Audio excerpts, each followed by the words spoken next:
Hello hi guys ఇంకా video విషయానికి వచ్చేసినామంటే స్ప్రింక్లర్ల గురించి మాట్లాడుకున్నామంటే ఎలా ఉంటుందంటే అసలుకు రైతులకు చాలా కష్టం తగ్గినట్టుంటుంది మెయిన్గా ఇంకొచ్చేసి చాలా తక్కువ టైంలోనే ఎక్కువ భూమి తడపచ్చు మెయిన్గా అంటే మాకు వచ్చేసి రెగ్యులర్ డేకి వచ్చేసి 9 hours వస్తుంది కరెంటు ఇంకా మామూలుగా త్రీ అనుకున్నాం 3 hours అనుకున్నాం ఉంటే 3 steps కానీ వచ్చేసి ఒక 1 2 3 అంటే 2 ఎకరాలన్నర తడపచ్చు అనమాట.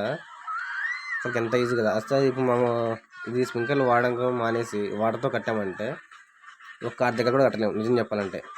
మాకున్న వాటర్తోనే ఒక కార్ దగ్గర కూడా కట్టలేము. నాకైతే ఇవైతే చాలా బాగా నచ్చాయి. మరి మీకు ఎలా ఉన్నాయి అనేది ఒక కామెంట్ రూపంలో తెలియజేయండి. మీకు ఏమైనా యూజ్ అయితేనే లైక్ కొట్టండి, లేదంటే స్కిప్ చేసేయండి. Okay, thank you for all.